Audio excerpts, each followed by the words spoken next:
Bir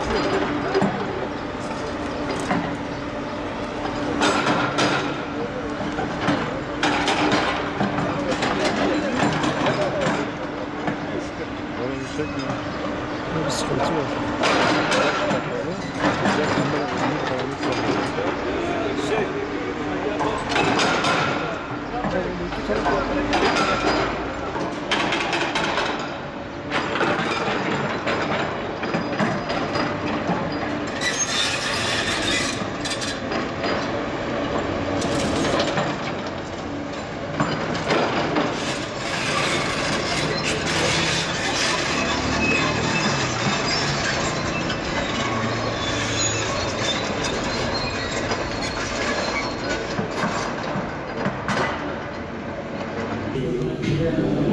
Malumunuz Kovancılar ilçesi Elazığ'ın en gelişen dinamik ilçelerinden biridir. Sosyolojik olarak, ekonomik olarak gelişmişliğin yanı sıra manevi yönden de manevi imar ve inşasını sağlayacak adımların da atılması gereken, bu konuda geciktirilmemesi gereken en önemli ilçelerimizden biridir. Bu vesileyle ben 2017'de buraya ilk atamamla beraber Merkez Camimizin hem kapasite olarak hem işlevsel olarak ilçenin merkezi ihtiyacını karşılamadığını fark ettim. Benden önce de sağ olsunlar arkadaşlar Merkez Camisi ile ilgili yeni bir konsept, yeni bir projeyle tekrar inşasını düşünmüşlerdi. Fakat bir türlü kısmet olamadı.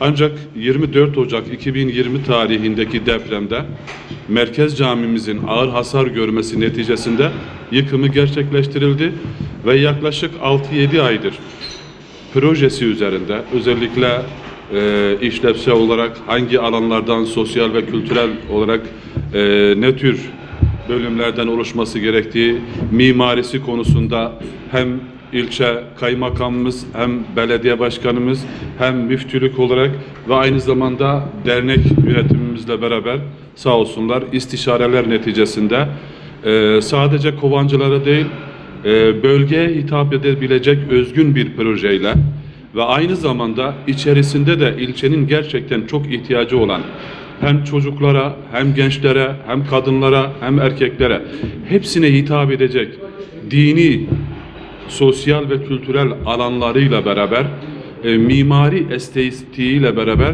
inşallah yıllarca güzel hizmet verebilecek bir projeyi oluşturduk ve çok şükür şu an artık projemizin son aşamasına geldik ve inşaat alanımızın şu an temelini atma sürecine geldik. Hafriyat temizlemeleri başladı. Ben Kovancılar'da sağlanan bu mutabakatın kurumlar arası yani müftülük, kaymakamlık, belediye ve dernek bu dörtlü mutabakatın ilçe adına çok büyük bir iyilik, bir güzellik, güzel bir tablo olduğunu inanıyorum ve bu tablo neticesinde vatandaşlarımızın da hayırsever halkımızın da katkılarıyla inşallah sadece Kovancılar değil, Elazığ değil, bölgeye hitap edebilecek çok güzel bir eserin vücuda geleceğini, inşa olunacağına inancım tamdır. Bu konuda bütün vatandaşlarımızın, hayırseverlerinin böyle güzel bir müessesenin içinde bizim de tuzumuz olsun diyenler, bu çorbada bizim de bir katkımız, bizim de bir tuğlamız olsun diyen vatandaşlarımızı inşallah uzun süreli güzel hizmetler, güzel, verimli aktivitelerin yapılacağı hem sosyal olarak hem kültürel olarak hem ibadet mahalli olarak bu eserde inşallah bir sadaka-i cariye olacak. Arkasından inşallah onlara da güzel bir eser bırakacak bu mimariye, bu inşaatımıza katkılarını bekliyoruz. Camimizin kaba olarak tarif ettiğimiz zaman 1850 metrekare üzerine temeli atılıyor. Altında inşallah bir otoparkımız olacak. Onun üzerinde 4-6 yaş Kur'an kursumuz, gençlik hizmet birimlerimiz, okuma salonlarımız, kadın irşad rehberlik bürolarımız, çalışma alanlarımız, erkeklere, hakeza yetişkinlere hizmet verecek alanlarımız ve onun üzerinde de inşallah mimarisiyle çok üzgün olan bir camimizle tamamlanacaktır. Camimizin yaparken bazı hassas noktaları da özellikle içinde mimarisinde barındıracak tarzda planlamasını yaptık. 6 fil ayağı üzerinde camimiz inşallah yükselecektir. Bu 6 fil ayağı aynı zamanda imanın 6 şartını sembolize edecektir. Kubbelerin etrafındaki camlarımız, onlar 40 adet olacak bir sıra halinde. Bunlar da İslam literatüründe özellikle Peygamber Efendimiz Aleyhisselatü Vesselam'ın 40 yaşını, ondan sonra 40 hadis dediğimiz erbain hadisleri sembolize eden bir özelliğe sahiptir. Ve yine camimizin tamamında 99 adet pencereyle Rabbimizin 99 ismine istinaden onu da camimize inşallah mezcetmiş olacağız. Mimarisinde onları da göstermiş olacağız.